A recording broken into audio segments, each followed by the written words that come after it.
Hello दोस्तों, once again a very welcome back to the new video.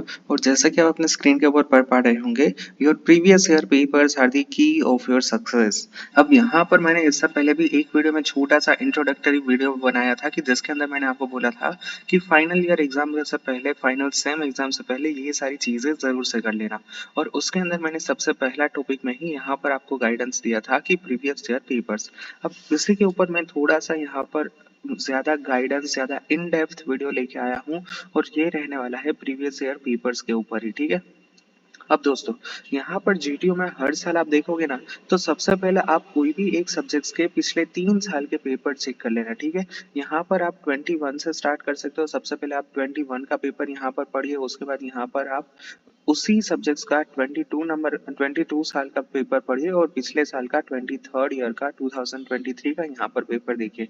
तो जैसे ही आप यहाँ पर ओवरऑल एनालिसिस करोगे, आपको यहाँ पर एक कॉमन सी पैटर्न देखने को मिलेगी। कुछ यहाँ पर इनसाइट्स निकल के आएंगे, कुछ क्वेश्चंस ऐसे निकल के आएंगे कि जो हर साल रिपीट होते हैं। और आपको एक ट्रेंड पता चलेगा कि कौन से चैप्टर में से ज्यादा क्वेश्चंस आते हैं, कौन से चैप्टर्स को आप स्किप कर सकते हो, ठीक है।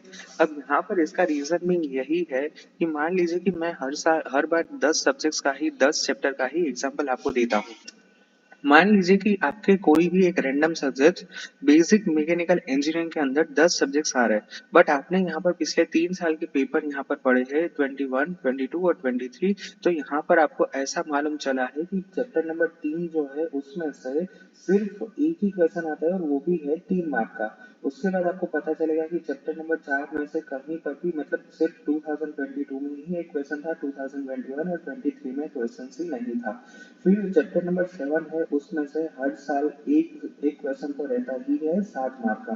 तो यहाँ पर दोस्तों, मैंने जिस तरह से आपको यहाँ पर बताया, इसी तरह से आपको भी एक पैटर्न जब पता चलेगी कि कौन से चैप्टर्स में से सबसे ज्यादा क्वेश्चंस आते हैं, कौन से चैप्टर को आप स्किप कर सकते हो। तो इसीलिए इसके बहुत सारे बेनिफिट्स है, एडवांटेजेस है, अगर आप पिछले साल के पेपर्स यहाँ पर पढ़ के जाते हो तो।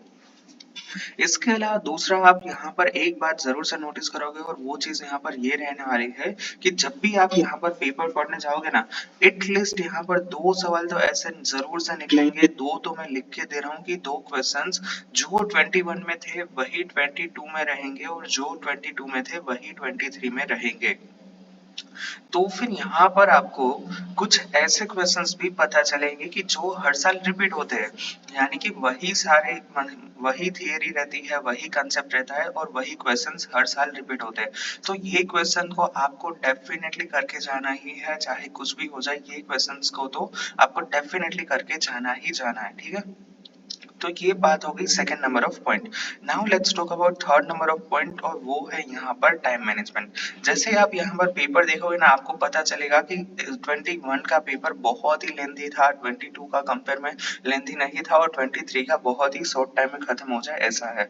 तो ये एक तीसरा यहाँ पर टाइम मैनेजमेंट भी यहाँ से पता कर सकते हो कि हर साल मैथ्स के पेपर में कितना टाइम लगता है, हर साल दूसरे सब्जेक्ट्स में कितना यहाँ पर टाइम लगता है। तो यहाँ पर मैंने आपके सामने ऑन द स्पॉट 3 एनालिसिस करके दे दिए। अब इसके अलावा यहाँ पर आपको बाकी सारे पेपर्स देखने हैं, मतलब 3 साल के, और उसके बाद आपको कुछ पैटर्न पता चलती है तो आपको डेफिनेटली कमेंट में लिखना है, ठीक है। So yeah that's it for today's video. Thank you very much for watching this video. If you any doubts and feel free to ask me in the comment section. Thank you.